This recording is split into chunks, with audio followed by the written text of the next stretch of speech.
Hi, today we'll see the GCP components and its categories. So now in this screen, you can see all the categories are mentioned here and its related components as well. So if you see almost 13 component categories as of 2023, it's 2022 and 2023, all three categories and its related components are present here. So now there are few in yellow colors and few are blue colors. So in my understanding, in these three uh, blue color components are basically components which supports IAAS, infrastructure as a service, and rest are components helps in declaring and defining as platform as a service. All right. The rest of the discussion will do through the Google Cloud Console. We'll log in there and then we'll go through the rest of the components and categories. To see the Google Cloud Components and its related categories, what you need to do, you need to first log in into the Google Cloud Console.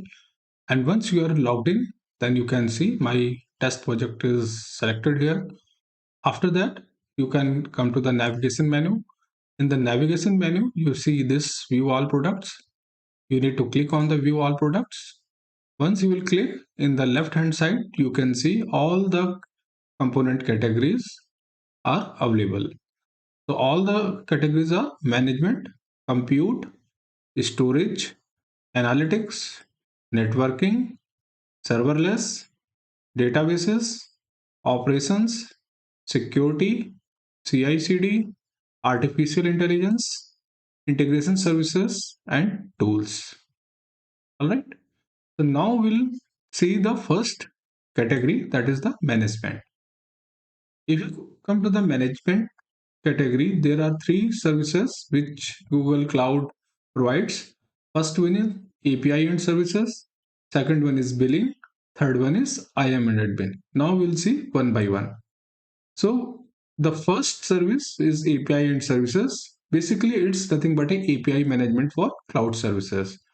So as soon as if you want to deploy any project in Google Cloud, so you need to enable few cloud services and to automate all the process to enable those APIs, there are APIs are also available. So you need to enable APIs and services for those Google products. All right. Second one is billing. So billing is basically billing services, billing and provides billing and cost management tools. So why you need it? Because every project is associated with the billing account. So first you need to enable the billing, then you need to create one billing account for your project and assign it to the your Google Cloud project. So what it tells, so it will ensure visibility, accountability, and cost control. Means every day, daily basis, whatever the Google Cloud components you are using, you can see on the daily basis. Third one is IAM admin. IAM and admin, as name suggests, it's resource access control. So what you can do through with the help of this, you can establish or you can create fine-grained roles and its permission and assign it to the single user, service account, or related objects. All right.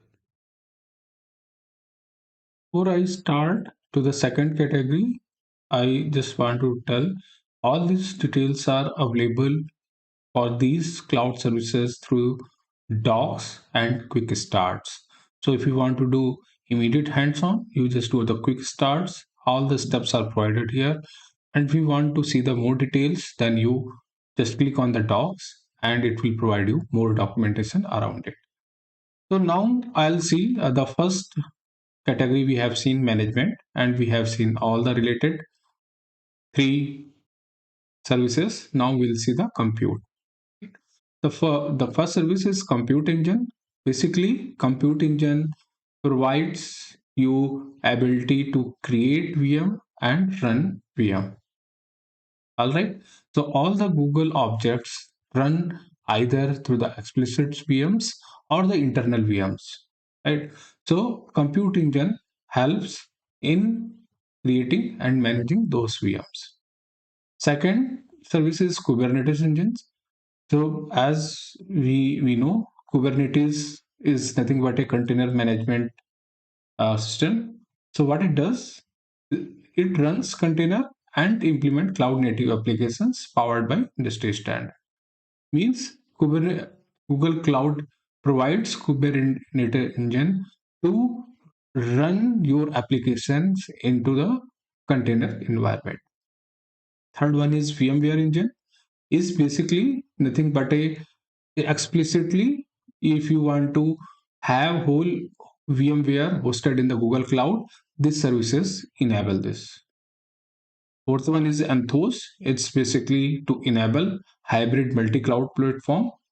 I believe I have not used it, but certainly in future probably will use it. But you can go through the docs. Distributed cloud, again, this enables you to access or implement the distributed cloud functionality. So, all right. So, distributed. Why we use distributed cloud? Sometimes any company does not want to use cloud as a whole, but they want some part of their applications or their activity in the Google Cloud. So, what they can do, they can use this distributed cloud functionality and run those actions here.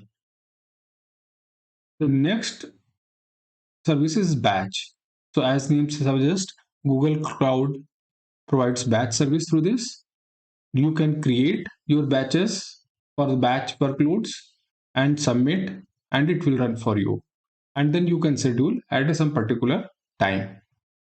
All right. So, for a normal deployment, Google Cloud deployments, the main services which I can see here: Compute Engine, Kubernetes Engine, and Batch is important one here. All right. So we'll move to the third one, that is storage. Now in the storage, again we have three services or three Google components, we can say. First one is cloud storage, second one is Firestore, third one is data transfer. So cloud storage, now we can see if I click on the docs. So here you can see cloud storage allows worldwide storage and retrieval of any amount of data at any time. All right. So in the cloud storage, there is a concept comes Google Bucket. Bucket is a container mechanism where you can store any type of object there and later you can access it. Okay, this is the cloud storage. Now Firestore is again a type of storage where basically it's attached to the NFS server. So from your VMs or your from through the Kubernetes engine, if this Firestore is mounted into your VMs, you can store and fetch the data from here. So that is file store. Third one is data transfer. Data transfer service is actually used to transfer data from one place to another place, right? It could be external or it could be internal. So data transfer service is helps you to transfer data from cloud or on premises securely and at very low cost. All right. So when I'm talking about all these services, and if you want to know the more details, like you can go to the click on the cloud storage, like we are talking about the. So here you can see, as we were talking about the cloud storage, that we can see the bucket, monitor, and setting. So you can create bucket, you can monitor what is coming, and then you can configure.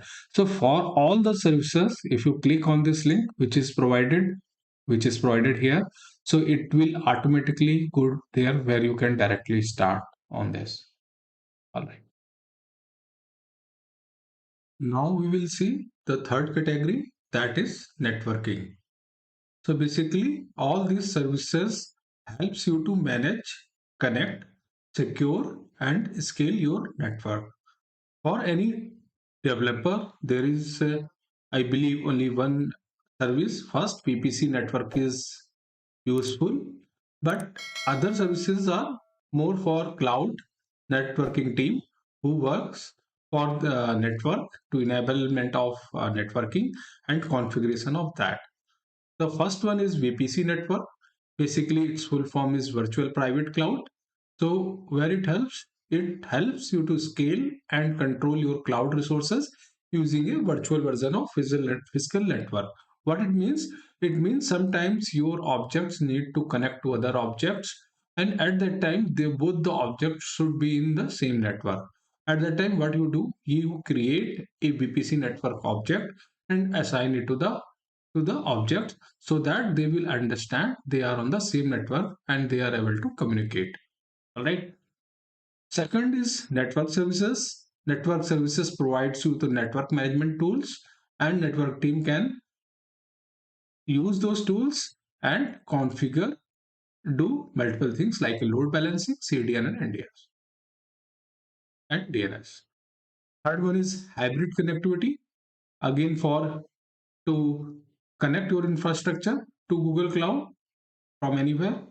Fourth one is network security, to provide industry standard security tools like a Cloud Armor and Cloud IDS.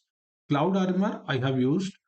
Basically, it is for securing your network from outside calls.